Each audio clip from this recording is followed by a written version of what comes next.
This meeting is being recorded. Hello, my name is Aunt Lexa. My name's Ezra Quinn Watson. I'm Cherry Walker. No, I've never had any issues.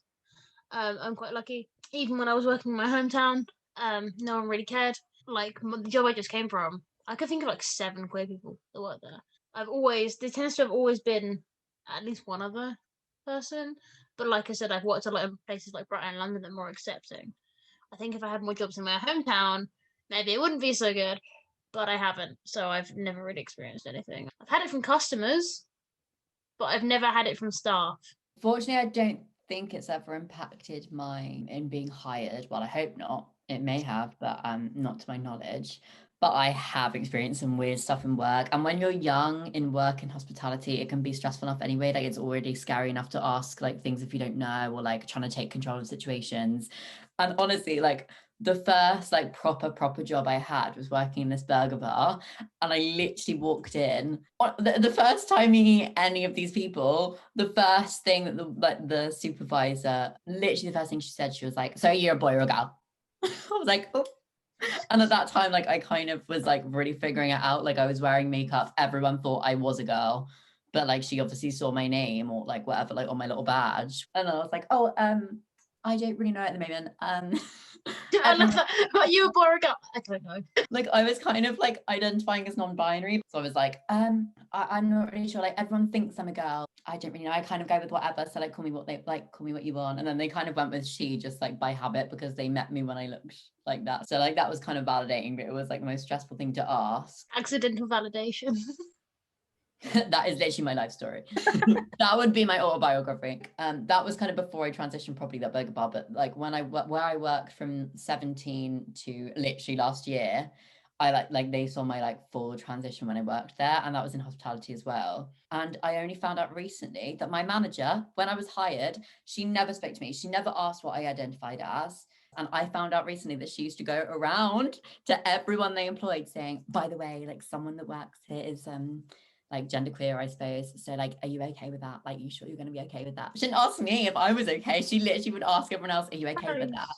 And then this like fucking boy that I did not fancy in any way, no offense to this boy, like came in and he clearly fancied me, and it was just really awkward. And he'd be like, "Oh, hi, darling." He'd like follow me round, and I was like, okay. He worked in the kitchen, so it didn't really affect me that much. I just basically ignored him. And my manager obviously observed this, went over to him in front of everyone in the kitchen that he worked with and was like, "You do know Ant wasn't born a girl. Like Ant's not a girl. I understand gender. Gender's a concept. So if you want to go there, like that's up to you. But like it's just your responsibility to know. If you want to go there, you can." I was like, one, I didn't fucking fancy him, so don't tell him to go there without my consent. Like what the actual hell? Also, two, I don't understand why it's your responsibility to tell people my gender story. Like at that point, I literally identified as a woman. Why is it his responsibility to know what genitals I have when all he said was "hello, darling," and I ignored him? And another time at the same job, like I once joked around, like he was like horrible, this chef, and I like once joked around about fancying him. Like it was just in that like in a jokey way that you're like, "Oh, he's horrible, like fancy him."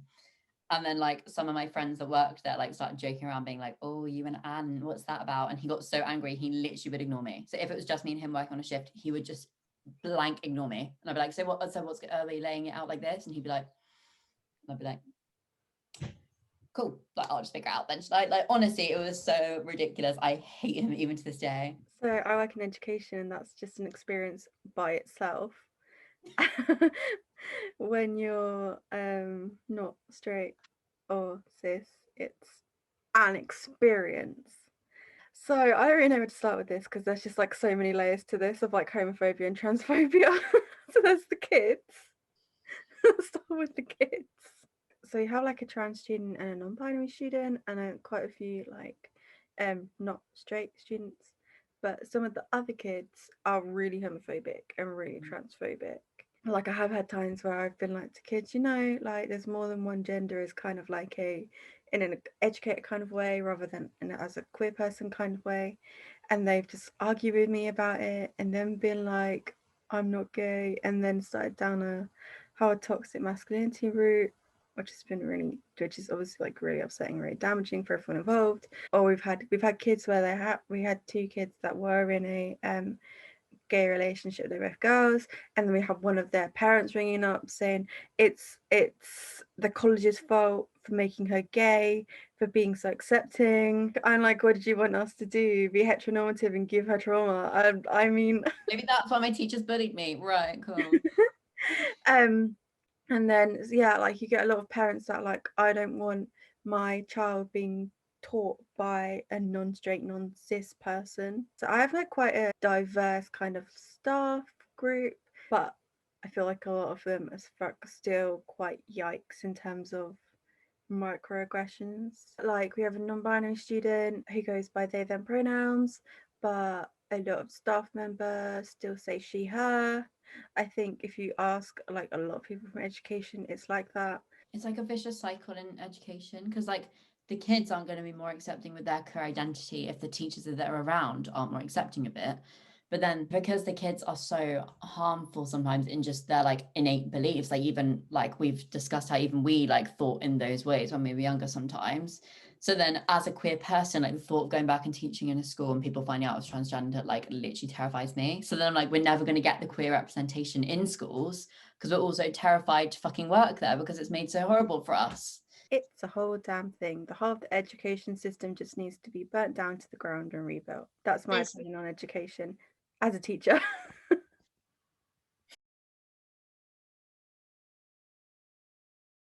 Dating's a hard one for me, as I literally just thought I was asexual until I was about 18. And then when I finally started to sort of experiment with my gender a bit more, I realized straight men fancy me, and that made me feel more comfortable in myself when straight men fancied me. So it started off on a rocky road of me getting with straight men who never validated my gender. However, it was like the only way I saw to validate my gender, because I was like, oh, they're straight men, so they like women. So if they like me, that's the only way I can feel validated as like a woman. And then I'd get with these people in these situations that was just never good. Like the first time I ever got with anyone sexually, the first time I did anything sexual, like I actually really fancied the guy. Like I knew he was like kind of sexual, but like I was like, oh, it's just like fun. Like I think he is like into me. And we finished like doing what we were doing, and they literally just turned to me and they're like, high five. And I was like, okay. And then they were like, that's another thing ticked off my bucket list. So I could have been anyone. I literally said that. I was like, oh, so I could have been anyone. So you just wanted any trans girl pre-op, basically, is what you're saying, because it was your fucking bucket list. You weren't attracted to me. I could have, like, it just happened to be me that happened to be near you. And they were like, no, like, obviously I like had to fancy you. Had to fancy you. Like, and also it's that whole thing of going clubbing and stuff when cis people would just meet someone and feel safe enough to just say a bit about themselves. But I've only ever like come out to someone once and it put me in like a really awkward, horrible situation. So I promise, I was like, I'm never going to come out to someone on a night out again. People could be intoxicated. People could be around their friends, like because like they fancied me and they had the intention of getting me on a night out. It could just put me in really dangerous situations. So I was like, I'm never going to do that again. But as soon as I got drunk, like people just like you go there to pull sometimes, and my friends would all be getting with other guys, and the only way you could stay with like a guy for safety was to get with them sometimes. Like that's how it felt for me, because I was either being swarmed by loads of guys or I was like with one. So I would normally do that. And sometimes if I did like feel like a really nice vibe with them, like if they messaged me the next day, I would be like, have to be like, oh hi, like by the way, like I don't want to lie about like who I am, like blah blah, here I am. And then they'd be like, you should have said on the night.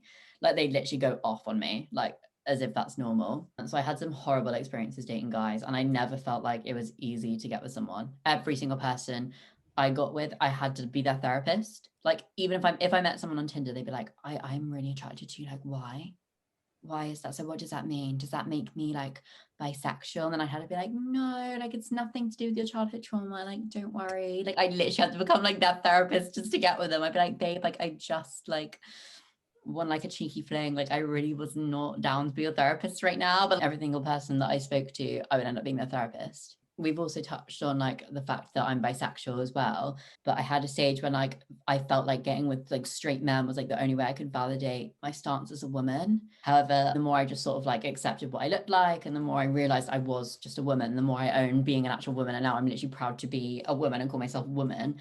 Like literally the idea of dating a girl like excites me so much more, and I just fancy girls so much more. And honestly now it's like, it's not like it used to be a bit of a thing when I'd fancy like a girl like quite rarely. Like it would have to be like a right situation, and it would sort of like catch me off guard. But now it's like so normal for me to fancy girls, like even more than it is to fancy a guy at this point. Like so it's really nice like having that, and I honestly feel like it might be easier in some ways dating a woman because they already understand some levels of being queer. They might naturally be more educated than like fucking cis straight men. Cis guys are not the most accepting, and I hate having to deal with all of their microaggressions despite fancying me. There's only been 2 people that I've actually got with, like actually done stuff with, and then they've met me afterwards. It's okay if you know what you're signing up for. Like once I knew what I was signing up for, like I didn't care. But when I didn't, when I literally just needed them for like validation, it just doesn't feel nice because then you feel like invalidated because I'm like, oh, they validated me in that moment. And then the fact that they don't speak to me afterwards, but I know for a fact they've been obsessed with cis girls for like months. I'm like, well, then they clearly don't see me on the same level as them. So then like when I seek validation, it ends up being invalidating. The only like documentary there is on the BBC about like being trans is this one girl, and they literally ask her about dating, and she's like, no, it's not hard at all. Like I've never had any issues dating. And I'm like, who the fuck are you? What trans woman says that? Like she only liked men. She was a straight trans woman. I was like, oh, so you meet cis men and they're like accepting of you, are they? They're like willing to get with you in public, are they? Never heard that in my fucking life. So yeah, I'm just really excited about the future because I actually take a lot less shit now because now I'm in a really healthy relationship. I'm like, what? I don't have to go through all that shit to get like a healthy relationship. Wow. Go before I start talking again. I don't know. So the dating pool was smaller, so it's like I think harder to find someone you connect with. In my hometown, it was the very typical. Every person you've dated just dated someone else. You know, like there weren't that many. But it was like because it's a small town because you've got to find someone who is queer and then they've got to like you and you've got to like them, and it's just like so it's like not rarer to find someone, but there is that lesbian stereotype a bit of like, oh, I wish I had a girlfriend because, and everyone knows each other because it's just that like it's a small community of people. In London and in Brighton, there's more people. I didn't date in Brighton because I moved there in a relationship, and then when we broke up, I was still living there, but it was COVID, so I wasn't meeting up with anyone, obviously. London, it's a bit easier. Like it's less of that. Like I don't know any of the hookups I've had. I don't know, like they don't know anyone I know, but that's because London's huge. Dating or sleeping with women who have never dated or slept with a woman before is like it's so bad how little effort you have to put in because men are so trash. And it's so true, but it's so true. Like you'll just be like, are you okay? If they're crying and they're like, what? Oh my god, you care. It's really weird because I didn't realize how trash men could be until I dated women and slept with women who had never dated or slept with a woman before. I also feel like that kind of links into like trans women as well, because I was saying like as someone that's into cis men and like that's how I got validation, like I find it funny when people are like, I would never date a trans girl. I'm like, why? The expectations are so low. Like I'm like, you don't like treat me like a piece of meat. Like you actually asked how my day was. Like, oh my god, they're like, you know what I mean? Like they literally have to do so little to impress me, like compared to other girls because of like the shit I've experienced. I'm like, why wouldn't you want to date us? We're literally perfect. Like you could buy us a fucking pen and I'd cry for like 2 days. It is so especially women who are like have come out a bit later or like didn't realize they were bi until a bit later. Like they're just really easy to impress, and I feel really bad about that. I used to just get like straight girls begging me to like kiss them and shit when we're drunk because the boys like it, and then it's like Oh, I've had it a few times with girls that will be like, I want to have sex with you, I want to experiment just for that, just to say I've done it, so I can tell my boyfriend, and I'm like, so that boys can think I'm quirky, and I'm like, that's not like, I almost killed myself over this. Fuck off. For me, I get a bit worried about having girlfriends because of that perception, because like I was outright told before that lesbian relationships aren't real, so that kind of makes me a bit paranoid now, and I get a bit nervous about like actually being in a committed relationship because I'm like, oh my god, people aren't going to take me seriously. I would say never close any doors because everything's on a spectrum, and don't try and fit yourself in a label because that happens naturally. You don't have to like work out what label you go under because life does that for you. I would say don't worry, everything's okay. You always think of like the worst case scenario in every situation, and you really don't need to. Everything's gonna be chill. Just calm the fuck down. porn. Okay, it's okay. I would say it's okay to be a lesbian, and it's okay to dress more butch. I know you want to, so do it and cut your hair. Do it. Do it. Cut your hair and get rid of the fringe a bit sooner. Yeah. Every Why did we do exactly the same reaction at the same time? Yeah. I feel like every day there's like more queer representation in the media, more acceptance. Education is getting very, very slowly better. Gay artists, I mean, look at Ollie Alexandra just living his best life. And it might not be ideal, but I definitely think as time goes forward, we're getting more and more to where we want to be. That was beautifully said. I agree with everything. And I think we shouldn't have to, but it's our time more than ever that now we are allowed these platforms. We need to stick together and actually do our research before speaking. Because I understand that internalized homophobia can be horrible and you have to fight against it. But I wish I could have told myself sooner that you need to get over that shit because it will help other people. Like, even if you're scared of what your family will say, you have to think about the hundreds of other people's families that this could affect by like you speaking out. That's why I never try to hide my identity. As long as I'm in a safe enough space that I know I won't be physically harmed, I will literally put myself in uncomfortable situations and say that I'm trans, even though I could pass, just so that people get talking about it and just to raise awareness, because I know I'm there and these people might not have met someone that's trans before and they may not understand so many misconceptions. Like, I'm there and I can, like, if they ask, I can explain about how much things cost. I can explain about hormone treatments. I can explain about different sexualities and like what different identities mean. And just me being there and actually being living proof that people can be happy and people exist like us, then it lets them fight for us as well. Because I've had so many friends that are like, what, is that hard? And you're like, yes, because they don't hear it anywhere else. So it's our time that we need to, in a way, get over our own things. As long as it's safe to do so, we need to get over our own pain because it will help others. And in a way that makes our pain, in my experience, less painful, and it made it more educational. And then it takes the power away from the pain because it's like, oh, this like is my experience and I'm no longer sad about it. It's just like proof of how bad things are. Like, I'm like, oh no, like that was bad, but like exactly, like that's changed. So like I'm happy about the future in that way. I think sometimes it feels like 2 steps forward and then 1 step back, but at least we're going that 1 step forward, you know? And this is gonna sound really fucking depressing, but the way I think about it is in 50 years, most of the people that are fighting against our rights will be dead. And every generation is vaguely more accepting than the last. So if my grandmother's generation is the least accepting, my mom's is slightly more. My generation is more, the next generation after us will be even more. So I think it would hopefully die out when people die. You got to think about all the people in power in their 70s now. So the youth of today is already making a lot of change. So just wait, another 20 years when they're all dead, make even more change. Woohoo!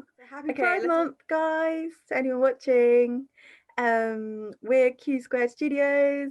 We love you. We're queer. We're here, and we make lots of good art about stuff that matters.